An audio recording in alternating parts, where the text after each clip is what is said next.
Assalamualaikum warahmatullahi wabarakatuh. Halo anak-anak, selamat datang di video pembelajaran sejarah bersama saya, Lukman Hakim, SPD MPD.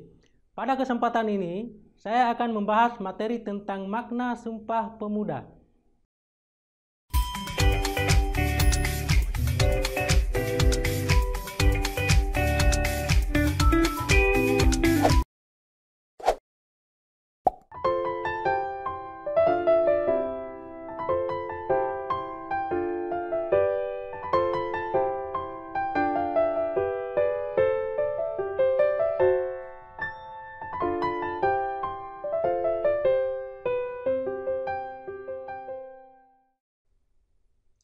Apa itu Sumpah Pemuda? Sumpah Pemuda adalah peristiwa bersejarah di Indonesia sebagai bentuk upaya mempersatukan pemuda dan pemudi demi mewujudkan kemerdekaan Indonesia. Tokoh besar Indonesia Bung Karno pernah mengatakan, "Beri aku 10 pemuda, niscaya akan kuguncangkan dunia." Lalu, bagaimana dengan latar belakang lahirnya Sumpah Pemuda? Peristiwa Sumpah Pemuda dilatar belakangi beberapa faktor diantaranya. 1. Politik etis. Diprakarsai oleh Pandepenter dalam trial politiknya, yaitu irigasi, emigrasi, dan edukasi. Merupakan suatu pemikiran yang menyatakan bahwa pemerintah kolonial memegang tanggung jawab moral bagi kesejahteraan bumi putra Hindia Belanda. 2. Pers. Rakyat pribumi yang telah mendapatkan pendidikan lebih layak mulai menuangkan gagasan mereka melalui pers atau media cetak yang berdampak pada peningkatan di bidang sosial, ekonomi, budaya, dan politik. Penerbit-penerbit Bumi Putra mulai bermunculan pada abad 20, seperti Ilmu Tani, Kabar Perniagaan, dan Pawarta Priai. Munculnya media cetak juga melahirkan sejumlah jurnalis seperti R. Tirto Danuja dan Muhammad Yusuf. 3. Munculnya organisasi-organisasi pergerakan nasional dan bangkitnya nasionalisme. Anak-anak, bagaimana proses lahirnya Sumpah Pemuda? Sumpah Pemuda diawali dengan Kongres Pemuda I. Kongres Pemuda I dilaksanakan pada tanggal 30 April sampai dengan 2 Mei 1926.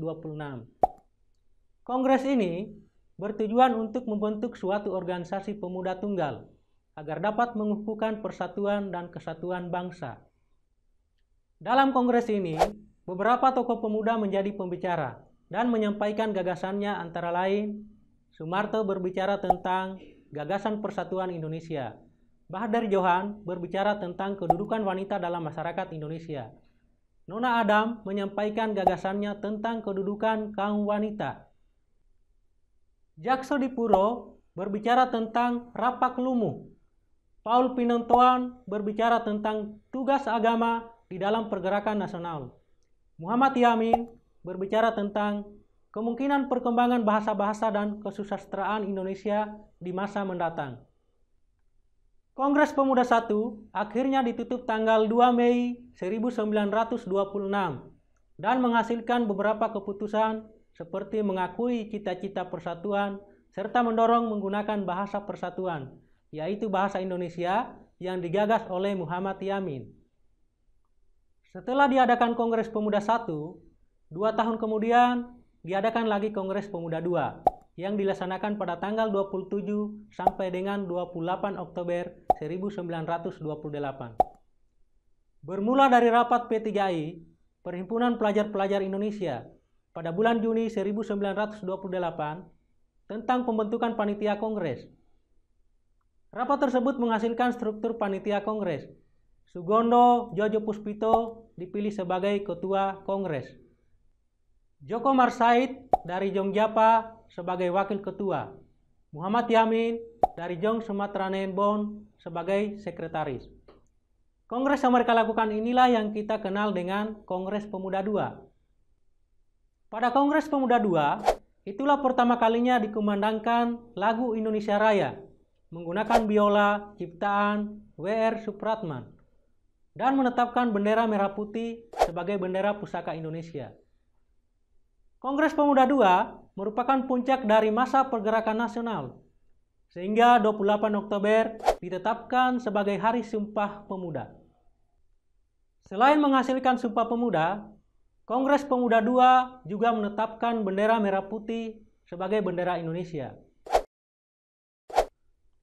Lalu, bagaimana dengan makna Sumpah Pemuda, terutama bagi pelajar masa kini? Kongres Pemuda Indonesia II ini melahirkan sebuah sumpah yang menunjukkan tentang eksistensi negara Indonesia pada saat itu. Bunyi yang terkandung pada Sumpah Pemuda mempunyai makna yang mendalam bagi pemuda dan pemudi dalam mencintai dan mengakui Indonesia sebagai tanah airnya. Sebetulnya, sebutan Sumpah Pemuda tidak dibahas dalam jalannya Kongres Pemuda II itu sendiri, tetapi diberikan setelah kongres tersebut selesai.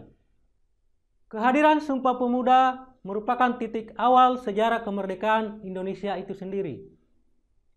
Sumpah Pemuda memberikan makna yang mendalam bagi para pelajar di Indonesia.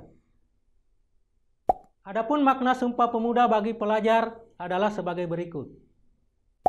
1. Memberikan penekanan untuk menghargai perjuangan Indonesia. 2. Memberikan semangat untuk berjuang. 3.